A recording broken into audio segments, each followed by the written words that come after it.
good morning. Today I have with me Miss Gail Jones, who is one of our newest RNs, courtesy of Helene Food. So Miss Gail, tell us a little bit about your story. I graduated in May of this year from Helen. I came into the program as a group of us who did the Ready to Pass in May. This is my second attempt. The first time I came, I just didn't feel I was prepared, but I still took the test.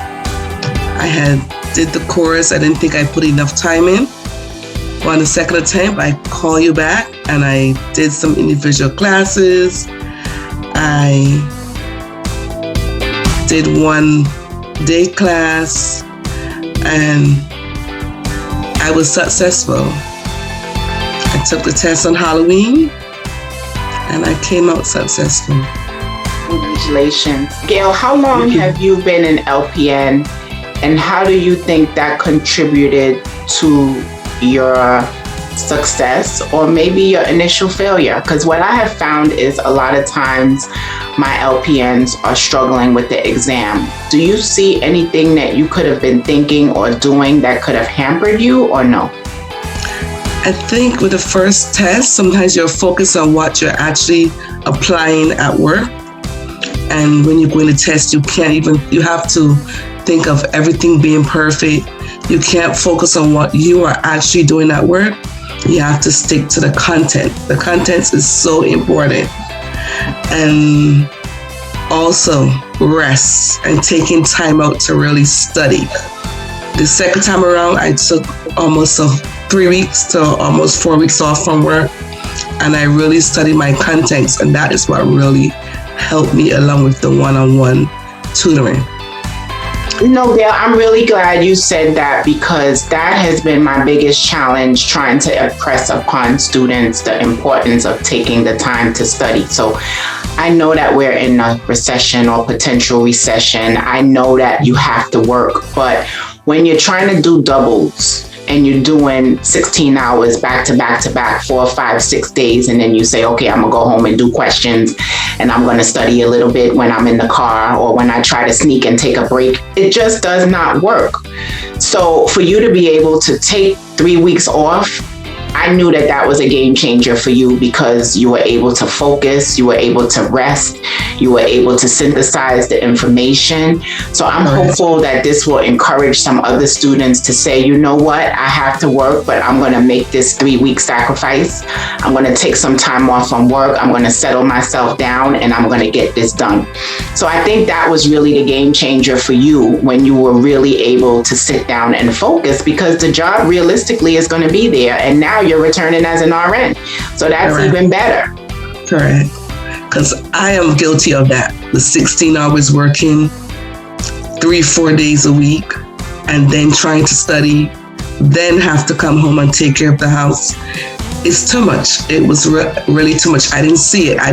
You have to make the sacrifice and the sacrifice pays off in the end. And I'm here to testify to that. Saw that when you came back and we were doing some individual tutoring, you were calm, you were very focused, you didn't have that stress like, oh, I have to go to work or, oh, I'm coming from work.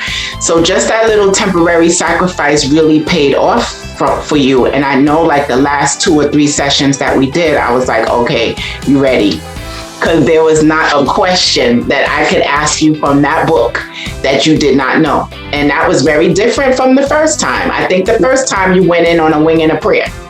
So prayer is certainly good, but you still need your content.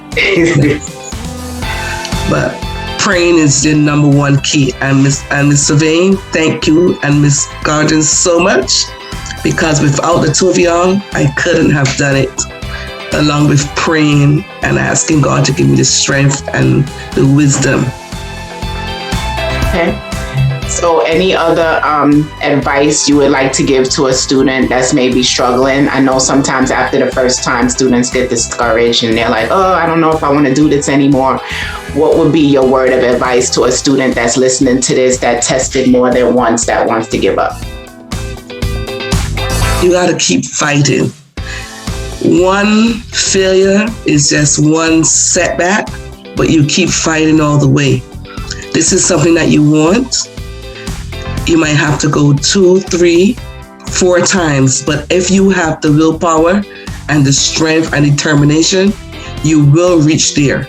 But remember, prayer and rest and knowing your contents is going to take you a long way. And remember, that contents, when you learn it and you have it and you memorize it, when you step into work, you're still remembering it. You still say, you know what? This is what I remembered. And it's going to help you a long way. You will never forget it. So I encourage everybody, don't give up. Keep stepping. There are always obstacles, but we got to keep striving forward if we want to reach those goals that we want to accomplish. Well, Gail, you know Miss Savannah is the mnemonic queen. And while you were talking, I just concocted another mnemonic in my head. And it's so relevant because we keep talking about the PCR test, especially with COVID. You know, we have a PCR test with HIV. So you just gave me a PCR. We're going to call it prayer, content, and relaxation. PCR. Yes. So as long as you have your PCR, you know, I'll make up those mnemonics in a minute. So that's my newest mnemonic, courtesy of Gail Jones. Thank you so much, Gail. And I wish you much success. And we are definitely looking forward to bringing our students to your facility so they could get some good training. And thank you so much to both of y'all, and continue all the good work, because there's a lot of us out here who really do appreciate, and we do need you to get where we need to go. Yep. Ms. Gordon will definitely get your regards. And thank you so much for your time today. Okay. Have a great day. You too.